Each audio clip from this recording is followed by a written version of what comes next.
chances now. Teresa Weatherspoon. Oh, my style too different. My style too different. Let's leave. I'm showing now. Oh, yeah. She's a basketball Hall of Famer. She's a national champion. She's an Olympic gold medalist. She's a 5-time WNBA All-Star. And she is now the head coach of the Chicago Sky. Teresa Weatherspoon, ladies and gentlemen. She is here. And look, this is a new gig last month, right? So talk to us about what excites you the most about taking on this role. Well, I think when you take a look at it, I think about full circle. Starting in the W and now getting another opportunity to coach in the W. This has been a dream of mine, is to be a head coach. So it's exciting to be a part of such a great group of young women that I have an opportunity to lead. Teresa, you spent the last 4 seasons as an assistant with the Pelicans. What did you take away from your time in the NBA? I know you worked very closely in development as an assistant. So what was your time like in the NBA for the last 4 years? I had an incredible time of learning and trying to find my fit, find where my experience could be of help to each and every one of the young men I had an opportunity to be a part of, and then finding and understanding the game on that side. It's a tremendous production. It's a tremendous production, and you learn a lot, and you kind of take those things, and then once you get an opportunity, you see where it can fit with what you're trying to do as well. Willie Green said they could be the best duo in the NBA as far as Zion Williamson, Brandon Ingram. I know you worked closely with Zion. You two had an unbreakable bond. What do you see from Zion? What do you see from those two? And also just Zion specifically, he's gotten a lot of shade at different points, but just working with him closely, what can you say about his work habits? Yeah, he's a great young man. I think a lot of times people just come up with their own ideas and thoughts because of what they read and what they don't see. But I know him very well. I know him from a deep place. And he's an incredible young man. He wants to play this game. He wants to be great at this game. He wants to put in the work for this game. And he understands now how to hold yourself accountable for what you want. And when they talk about the best duo in the game, they are by far the best duo in the game. I can actually say that. Those young men are incredible basketball players, incredible. They can do some things that is not so often seen or done.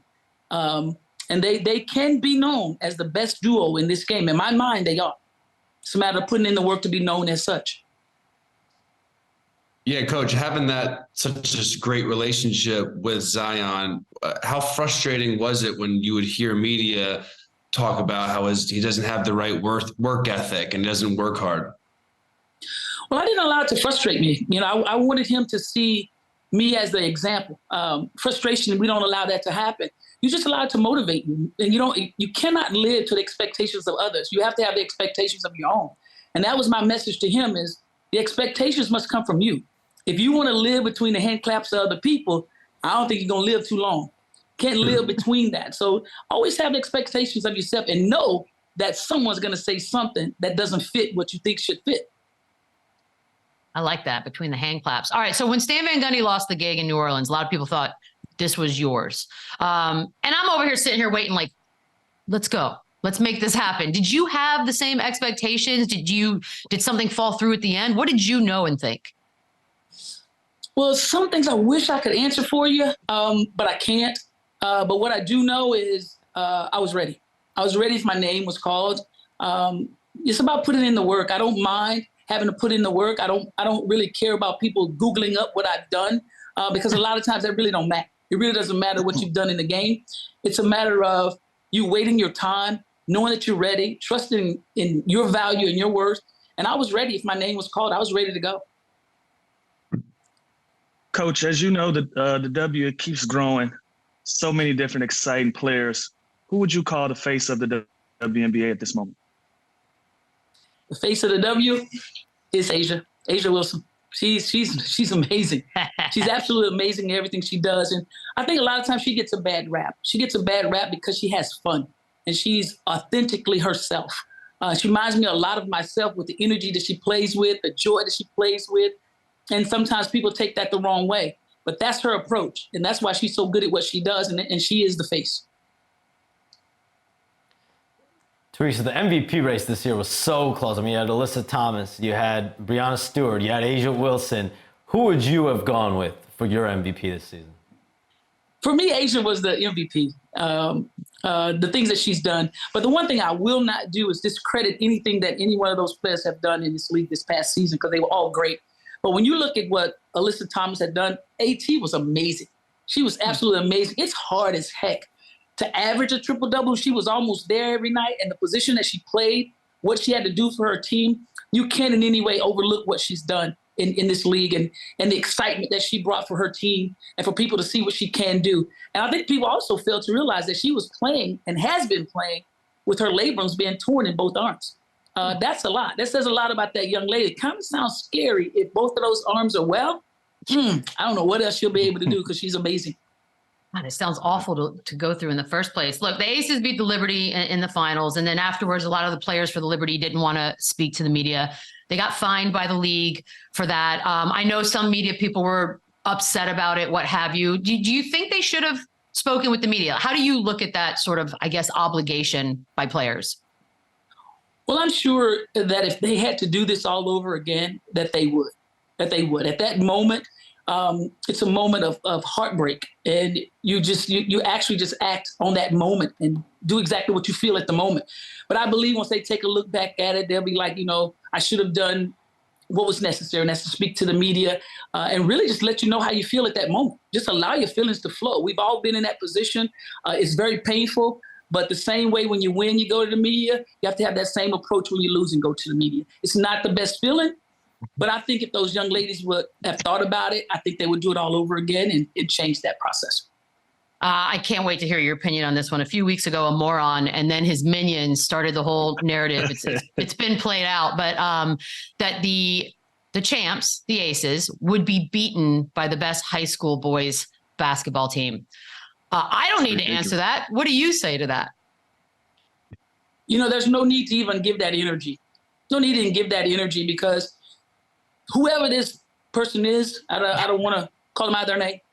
Whoever this person is, they know that we're darn good at what we do, and the Aces are dang good at what they do. That's the only reason you're saying anything, because they are the measuring stick. So you want to be a part of the measuring stick. So we don't give it any energy. We know people are going to have sayings about what we do and how we do it, but we know we do it well. Coach, this year there were 5 number 1 picks on the floor in the finals. Obviously, that's a huge thing to get the number 1 pick. Caitlin Clark, if she decides to come out this year, obviously number 1 pick, how impactful will she be right away? She's immediate impact. Immediate impact. I don't have a shadow of a doubt in my mind. It's her mentality. It's her approach. I don't think anyone pays attention to that. I think a lot of times everybody just pays attention to the talent, but it's her approach. Without the approach, the talent sometimes doesn't really come to the forefront. But her approach is unreal. She believes the moment she steps on the floor, this is my house. I don't care where I am. I'm coming to destroy.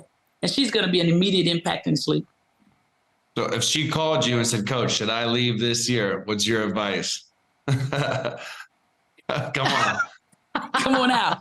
Come on out. It's going to be great for our league. As you can see, our league is growing. It's a tremendous amount of talent in this league. And she brings a lot. She brings a lot of excitement. And it's going to bring an incredible fan base as well. Teresa, Caitlin Clark, Angel Reese, they had a pretty good back and forth rivalry in the championship game. I mean, that has the makings of a great college rivalry, but also at the next level. So how good are those matchups? I mean, when you talk, about 2 stars going at it against each other at the college level, WNBA level, how great is that for the game? It's awesome. It's a great excitement. Fans are going to come just to see what's going to happen. They want to see what's going to happen between those two. That excitement alone brings them to sit in the stands to see what's going to happen. You know what they're going to bring, scoring the ball, playing D, leading their teams. You know what's going to happen there.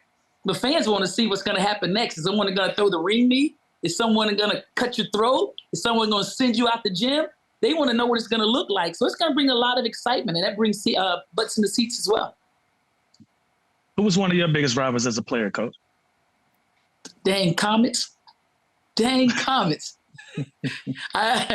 Cynthia Cooper, she was she made you think all the time. She made you stay on your toes. She made you dream about her, want to put the locks on her, because she was so good at what she does. She was so good stretching the game, getting to the rim, putting the ball on the floor. Now, she'll tell you she never played any defense, so we were going to attack her. But she was one that was amazing offensively, and she made you really have to think the game. Teresa, before I let you go, what kind of practices are we looking at? You look so nice and sweet right now, and I just feel like these women are in the off season. They're chilling. Should they be scared? No, don't be scared because it's all about the process. I try to keep in touch with each one of them as I can to let them know what the expectations will be. We're just going to work hard. We want to be the hardest working team. We want to be the most exciting team. We want to be a team that gets up and down the floor. So we will be a well-conditioned basketball team, and we will be known for hanging our hats on the defensive side of the ball. I love it. Teresa Weatherspoon, you guys, thank you so much for the time. We appreciate it. Thank you for having me. Appreciate you guys so much.